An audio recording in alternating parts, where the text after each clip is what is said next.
dans le prochain épisode de Demain nous appartient. Tandis que la police découvre qu'Élise Lubeck a été assassinée, Judith rencontre Erwan. En parallèle, Swastik vient en aide à Aaron. Attention, les paragraphes qui suivent contiennent des spoilers sur l'épisode de Demain nous appartient diffusé demain soir sur TF1. Si vous ne voulez rien savoir, ne lisez pas ce qui suit. Mercredi 2 août dans Demain nous appartient. La police découvre qu'Élise Lubeck a été assassinée à la morgue. L'autopsie d'Élise Lubeck vient de débuter à première vue, le médecin légiste partirait sur un suicide. En effet, tout porte à croire que la défunte ait succombé à une surdose de bêta-bloquants. Les policiers ont quant à eux procédé à une perquisition au domicile d'Élise Lubeck. Ces derniers ont retrouvé des photos où elle portait la fameuse chemise à fleurs ainsi que l'arme à feu ayant servi à tirer sur Violette Reynaud vendredi dernier. Mais ce n'est pas tout puisqu'ils ont également découvert une bague avec l'inscription BFF dans le coffre de la voiture de la défunte. Sans surprise, le bijou appartenait à Emma Garnier. Il ne fait désormais plus aucun doute pour les enquêteurs qu'Élise Lubeck a tué Emma. De son côté, Georges a appris que Fred Viguier et Élise Lubeck entretenaient une relation.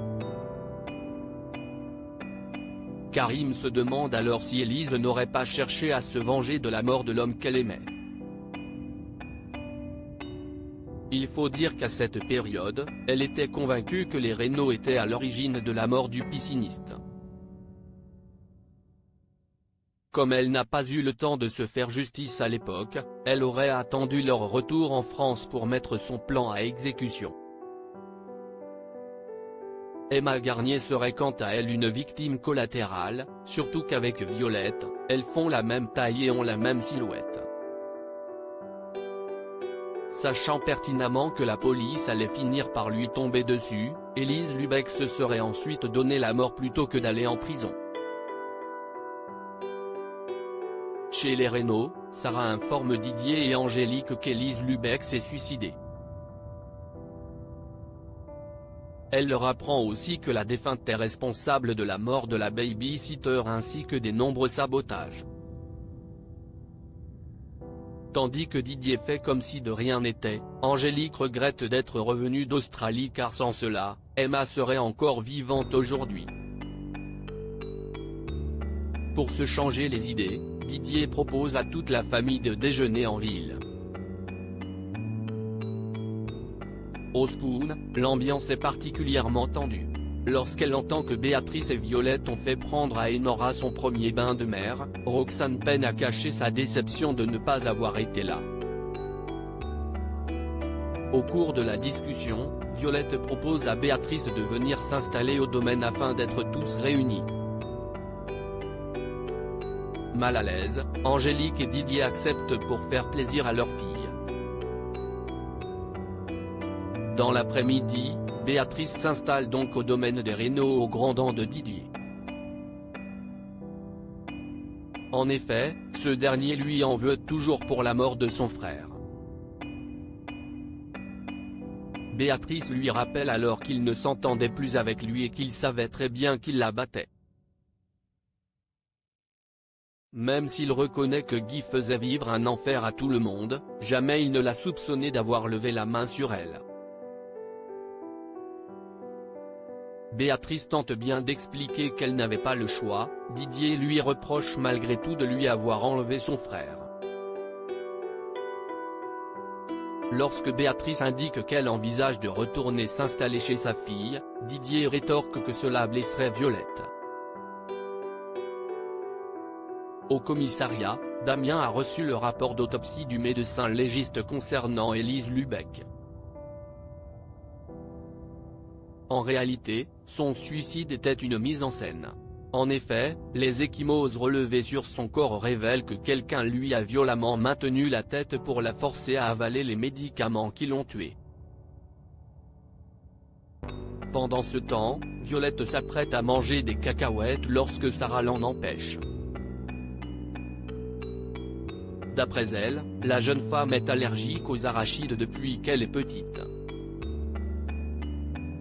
Des propos confirmés par Béatrice qui ajoute que c'était un véritable casse-tête à chaque fois qu'elle venait chez eux. Tandis que Violette indique qu'elle n'en a aucun souvenir, Angélique raconte que son allergie a disparu à ses 6 ans. Selon l'allergologue de l'époque, il y aurait même eu une erreur de diagnostic. Une explication que Béatrice semble trouver particulièrement étrange. En fin de journée, Roxane peine à endormir Enora. Didier propose donc d'essayer et prend la petite fille dans ses bras. Pendant qu'il la berce, il se remémore son crime. Après avoir tué Élise Lubeck, on peut ainsi le voir cacher la bague d'Emma dans le siège de la voiture de la défunte. Judith rencontre Erwan chez les Roussel. Jordan est toujours remonté contre Judith car il n'accepte pas que sa copine lui ait menti. Jordan a donc pris sa matinée. Seulement, Alex est embêté car il a prévu de travailler sur le chantier de Gilles. Quand Judith assure qu'elle peut se débrouiller seule, Alex comprend que sa fille et Jordan se sont disputés. Il lui confie alors que lui aussi était jaloux avec Chloé. À l'époque, c'était une étudiante en médecine et il ne comprenait pas ce qu'elle lui trouvait. Dès qu'un homme s'approchait d'elle, Alex voulait donc le massacrer. Aussi fait-il comprendre à sa fille que les choses finiront par s'arranger. Dans l'après-midi, Jordan débarque au et lit à Judith un poème qu'il a écrit pour lui présenter ses excuses.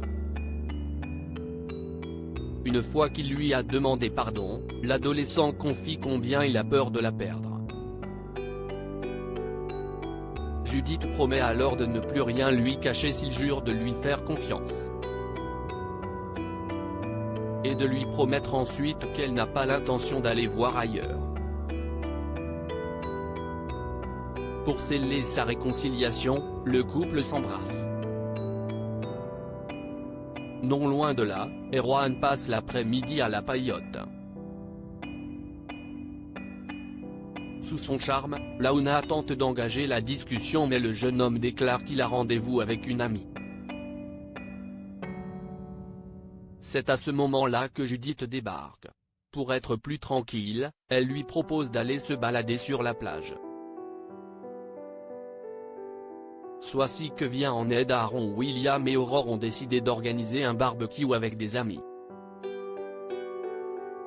Le médecin profite donc d'une pause à l'hôpital pour inviter Swasik. Lorsqu'il apprend que Lisa sera présente, Aaron se confie à sa collègue sur son histoire ratée avec la policière. Bien qu'il ait tout essayé pour se faire pardonner, Swasik l'encourage à persévérer. Elle lui conseille de sortir le grand jeu et a même une idée pour l'aider à la reconquérir. Pour lui ouvrir les yeux, quoi de mieux que de rendre la policière jalouse? En fin de journée, Swasik débarque chez les Donnier au bras du docteur Leclerc. Et autant dire que l'ex-femme de François n'hésite pas à s'amuser à draguer son collègue devant Lisa. Un plan qui marche à la perfection.